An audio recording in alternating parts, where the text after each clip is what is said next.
51 weeks a year, Sturgis, South Dakota, is 7,000 people, one main street, and a few churches. The kind of town you'd drive straight through without slowing down. Then for 10 days every August, 500,000 people on motorcycles arrive. Where I come from, in Europe, there's only one word for that: menace. A small town swallowed whole, once a year, by an army of outlaws. You would be almost perfectly wrong. The whole thing started in a backyard with a plate of hot dogs. Because the real story of the Sturgis motorcycle rally is the exact opposite of an invasion. It is the friendliest thing a small town in America has ever done. First, the scale, because the numbers are stranger than they sound. For 10 days every August, something happens to that town on the northern edge of the Black Hills that happens to almost nowhere else on Earth. The population doesn't double.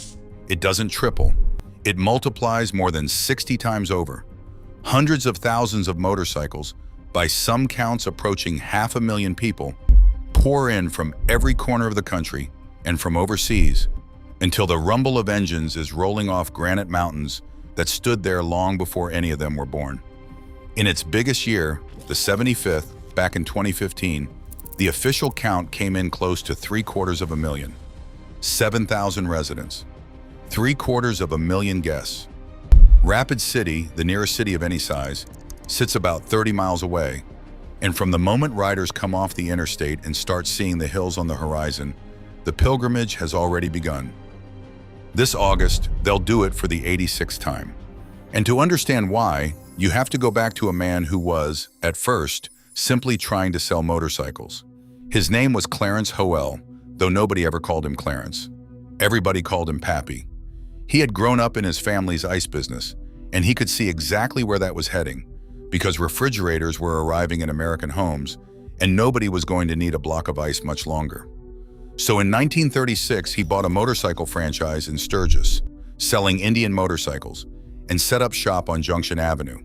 And then he did the thing that actually mattered. He started a club, and they called themselves the Jack Pine Gypsies, because a man who sells motorcycles needs riders, and riders need somewhere to belong. And in 1938, that club put on a race. It was not by any measure a big event. 9 riders showed up. 9. A crowd of around 200 stood along a half-mile dirt track to watch them go. There was a parade, a street carnival, a dance. Pappy himself rode his motorcycle straight through a wall of burning pine boards for the entertainment of the crowd. And that was the whole thing.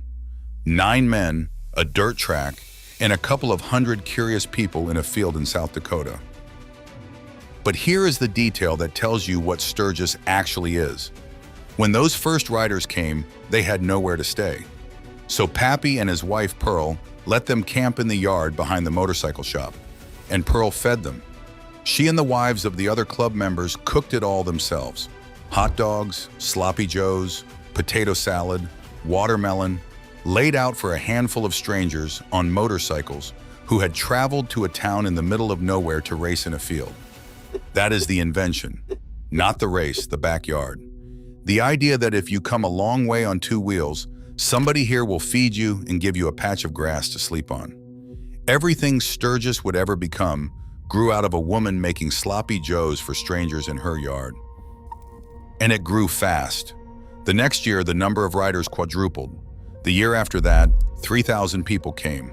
Then the war came, and the whole thing was called off for years. But when it came back, this time it did not stop. Every August, a few more of them. And there was something waiting in that post-war America that Sturgis fit perfectly. A generation of men home from the war, and a machine that promised the one thing they wanted most: the feeling of being completely free, with nothing overhead but sky. The ride itself became the point. Out through the Black Hills, past Mount Rushmore, and further on, past the Crazy Horse Memorial, still being carved out of the granite nearly 80 years after the first blast. Along the tight curves of the Needles Highway and Iron Mountain Road, those 2 routes that twist through the same ancient stone like the mountain is showing off. Down into Spearfish Canyon, over to Deadwood, the old gold rush town. A whole world that riders come back to year after year, and none of it inside the town limits at all. And that same club Pappy started, the Jack Pine Gypsies, still owns and runs the tracks and the grounds the rally is built around, nearly 90 years on. By now, you might be picturing the modern version and thinking, fine, it began sweet, but 500,000 bikers is still 500,000 bikers. And this is where I have to tell you who actually comes to Sturgis, because it is not who Europe imagines. Before I do, one quick thing, the only thing this channel ever asks of you. If you're enjoying this, press subscribe. On the television, the button's right there on your screen. On a phone, it's just below this video. Big screen or small, it's one tap. It costs you nothing, and it's the only way these stories keep finding you. That's all. Now, who really rides to Sturgis? They are overwhelmingly not outlaws. Ride down Main Street during the rally, and what you are mostly looking at is middle America on two wheels. Retirees, veterans, truck drivers, tradesmen, nurses, teachers, people who put money aside all year for this 1 week.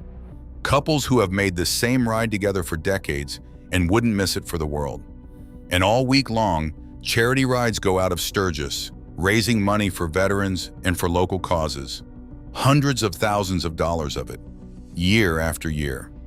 The leather, the noise, the chrome, that's the costume. Underneath it, the average person rumbling past you on Main Street is far likelier to want to tell you about their grandchildren than to cause you a moment's trouble. Some of them are camped out at the Buffalo Chip, the campground east of town that has grown so enormous it actually filed paperwork to incorporate itself as a town in its own right. But whether they're there, or in a motel in Deadwood, or pitching a tent wherever they can find a patch of grass, the spirit is the same one Pearl Hoel invented in her backyard. And the town doesn't endure them. The town waits for them. 7,000 people who could, quite reasonably, dread the 10 days their quiet home turns into the loudest place in the country, and who instead throw open the doors, run the stands, cook the food, and welcome 500,000 strangers like family coming home. And they have been asked. In 1982, after a couple of rough summers, petitions went round Sturgis demanding the city stop closing Main Street for it, stop policing it, stop letting anyone camp in the park. It went to a vote. The town voted to keep the rally, nearly 2-1. Given the chance to end the whole thing, Sturgis said no. That's the bargain Pappy and Pearl struck in 1938, and Sturgis has gone on saying yes ever since. And that's the part I don't think we'd ever quite manage, where I come from. In Europe, a town of 7,000 overrun by 500,000 motorcyclists would be a catastrophe to be survived. A thing to police, to complain about, to wish away until it was finally over. America looked at the exact same situation and decided it wasn't a siege at all. It was a homecoming. The biggest, loudest, most chrome-plated act of hospitality on the continent, a whole town saying yes, every single August, 86 times and counting. So this August, when the rumble starts rolling back into the Black Hills and the population of one small South Dakota town multiplies more than 60 times over, try to remember what it actually is. It isn't an invasion. It's Pearl Hoel's backyard, grown to the size of a city, still feeding strangers, still giving them a place to sleep, still glad they came. That's the kind of America this channel goes looking for. The places that look like one thing from the outside and turn out to be the opposite the moment you know the story. If that's what you're here for, the subscribe button is right there on your screen if you're watching on the television, just under the video on your phone. Press it and I'll see you at the next one. Save me a seat in the yard.